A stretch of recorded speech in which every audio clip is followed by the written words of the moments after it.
Fala galera, aqui é o Gabriel e hoje é dia de história completa aqui no canal. Vamos falar da conclusão da saga Zero Absoluto das HQs Absolute Batman. Nessa edição número 8, vamos ver os desdobramentos do plano do Senhor Frio após capturar Bruce Wayne. E também vamos comentar sobre o novo Bane revelado pelo Scott Snyder.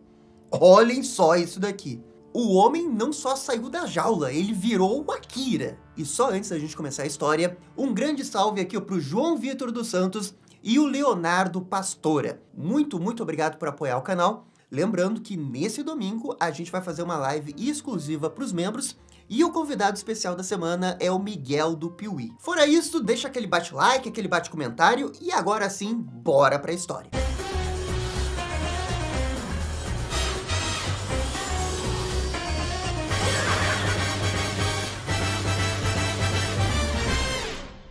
A segunda edição começa com o Bruce sendo levado pelo Senhor Frio para algum lugar, enquanto mostra os desdobramentos da conversa do Bruce com o seu amigo Waylon Jones. Os seus olhos estão começando a ficar vermelhos, assim como o do vilão. Victor Jr. o leva até essa sala, que tem uma enorme máquina criogênica, e se prepara para pôr o Bruce nela.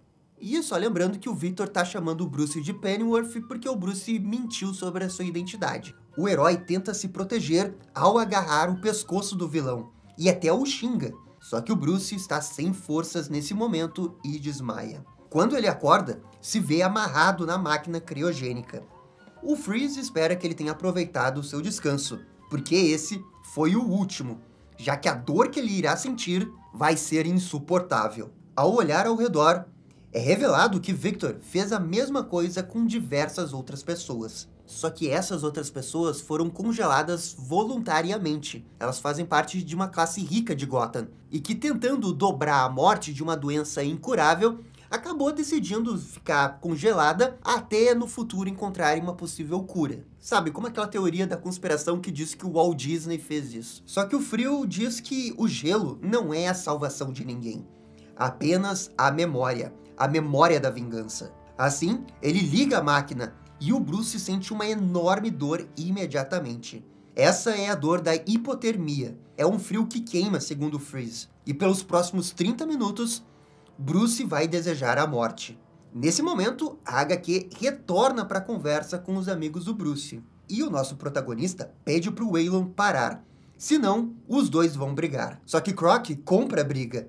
Ele não vai aceitar que o Bruce saia por aí como um vigilante, arriscando a sua vida sozinho. E se ele fizer isso, ele é um covarde, assim como o Batman. E essa frase é mais do que suficiente para tirar o Bruce do sério. E uma luta entre eles começa. De volta ao Bruce preso, ele sente uma dor indescritível, enquanto se lembra de tudo que aconteceu na sua vida. E se o Bruce não fizer nada, ele vai acabar morrendo aqui. Na conversa, Bruce pergunta se é realmente um covarde, já que ele iniciou a luta. E o Waylon não recua no seu comentário. Ele diz que o Bruce é um covarde por estar nessa missão suicida. E enquanto comenta isso, a trocação entre os dois aperta. O Bruce tomou uma missão suicida quando pulou do helicóptero do Oz, naquela luta contra o Máscara Negra. E ele está fazendo isso novamente. Voltamos pro tanque, que agora está enchendo de água fria. E o Bruce sozinho não pode fazer nada. A água já está quase batendo no pescoço. Na conversa com Waylon, ele cita o Fósforo Malone. No dia que seu pai morreu, acontece que o Thomas voltou para ajudar o Fósforo, que havia tropeçado na hora da fuga.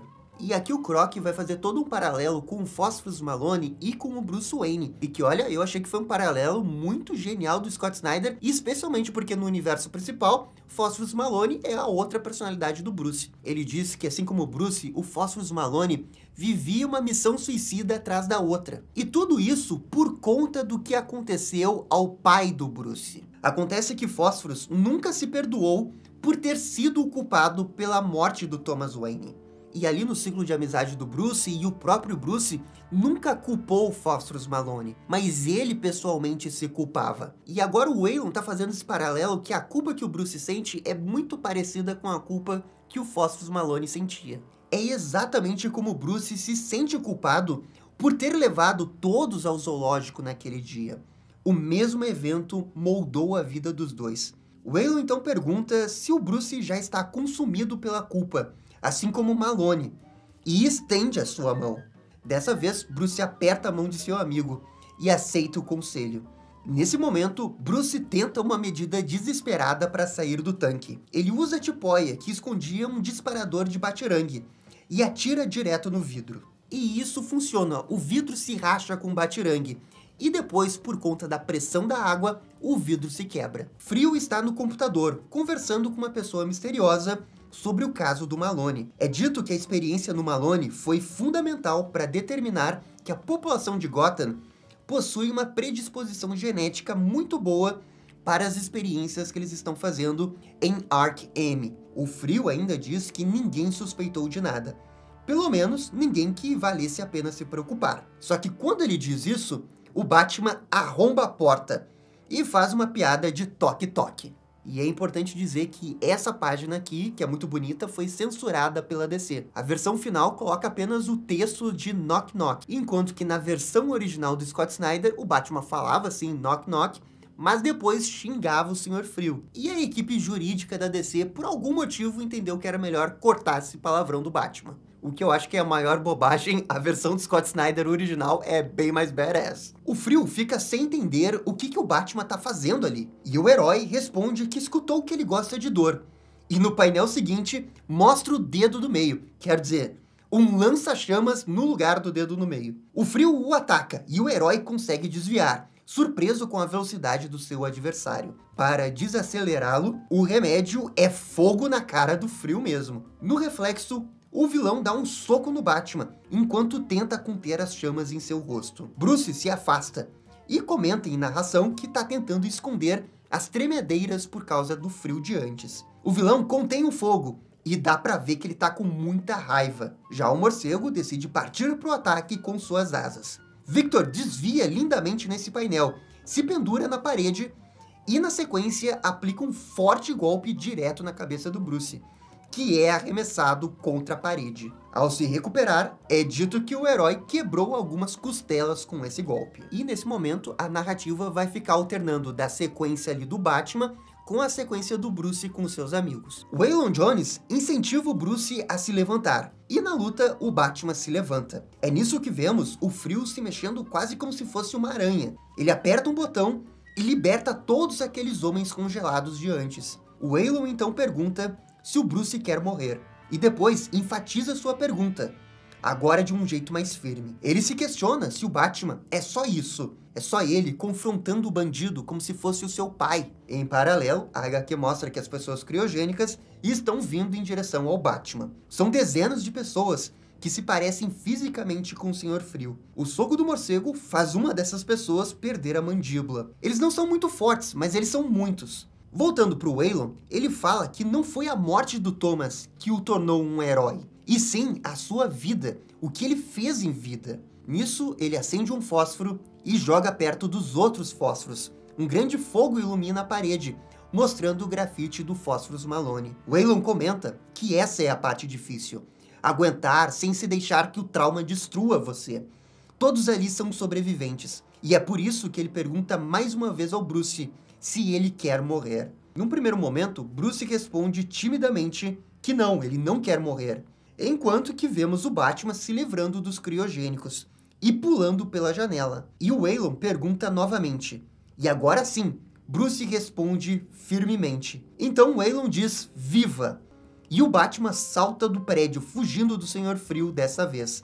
Os seus ganchos ajudam na queda. Depois, Bruce liga pro Croc, mas o mesmo não atende. O herói deixa um recado na caixa postal sobre como que ele tinha razão no seu conselho e pede pro Waylon reunir a galera, porque ele vai atualizar todo mundo da situação que ele descobriu. E olha, fiquei com a impressão que nesse universo absoluto, todos os amigos de infância do Batman vão acabar ajudando ele na missão. Talvez todos eles virem uma Bat-família não muito convencional, sem Robin, sem Batgirl, mas com Charada e Pinguim e etc. E realmente o grande legado dessa saga do Zero Absoluto é fazer o Batman perceber que ele não precisa fazer tudo isso sozinho. Ele tem amigos e pode contar com esses amigos quando precisar. Cortamos para o ginásio do Croc. Waylon está retornando para casa, quando é surpreendido por duas pessoas. Um terceiro surge por trás e aplica um sonífero. Com ele desmaiado, os homens coletam o seu sangue e diz que o seu DNA é perfeito para ser uma cobaia. E assim, eles vão levá-lo para Ark-M, terminando essa saga com apenas um texto dizendo que a próxima é a do Bane. E olha, em termos de arco pro Batman, eu achei que essa saga do Zero Absoluto acabou sendo muito boa. É só que o ponto negativo dessa saga é que ela é um tanto quanto pequena. 2 edições, dá mais ou menos 40 páginas, poderiam ter feito mais coisa. Pro Batman foi ótima, o Senhor Frio é legal, mas não teve muita coisa que fazer com ele, né? Eu imagino que ele vai retornar para as próximas sagas, porque embora a saga Zero Absoluto tenha terminado, essa grande saga envolvendo Ark-M continua. E o que todo mundo quer saber agora é do Bane, porque é o Bane do universo absoluto. Se o Batman já é gigante desse jeito, imagina o Bane. E bem, nesse ponto, o Scott Snyder já, respondeu a nossa dúvida. Ele liberou 2 imagens. Essa que é o Bane sem veneno, e ele já é bem grande, e tem também a versão dele transformada, que olha só isso daqui. Olhem que loucura que é esse Bane. Eu mal consigo entender o que está acontecendo nessa página. Uma verdadeira abominação. Aliás, esse que vai ser o nome dessa nova saga, a Abominação. E o curioso desse adjetivo é que é exatamente o termo que o Graham Nolan tinha dado para esse Bane do universo Absolute. Porque no Twitter, um dos criadores do Bane disse que esse design do Bane tava, uma abominação. E ele falou isso no sentido negativo, ele tava criticando. E o fato dele ter criticado gerou toda uma treta nas redes sociais, porque não é muito comum, um colega falar mal do trabalho de outro. E foi aqui que, na minha opinião, o Scott Snyder foi genial colocar o nome da saga de Abominação. Ele realmente tirou do limão uma limonada. E convenhamos que é um título perfeito para essa abominação que é esse Bane. Eu ainda tô completamente chocado que esse é o visual desse Bane. Tô muito curioso pra saber a origem desse personagem e o que ele vai fazer na história. Porque eu não consigo nem imaginar esse cara lutando. O cara deve estar em dor eterna com esse corpo aí desse jeito. Mas enfim, vamos ver o que vai acontecer. E essa saga do Zero Absoluto tá aprovada. Não foi tão legal quanto a primeira, mas foi legal. De qualquer jeito, essa é só a minha opinião. Sinta-se livre de comentar. Muito obrigado por assistir o vídeo até o final. E quando tiver a próxima edição, a gente faz o vídeo aqui na Batcaverna. Até a próxima, gente. E vocês estão ligados? Dá-lhe descer. E esse foi o vídeo comentando a HQ número 8 de Absolute Batman. E aí, gostaram? Não gostaram? Deixem suas opiniões nos comentários. E se curtiram o vídeo, deixe aquele joinha e inscreva-se no canal para ficar sabendo absolutamente tudo sobre Batman. Obrigado, gente, e até a próxima. Tchau, tchau.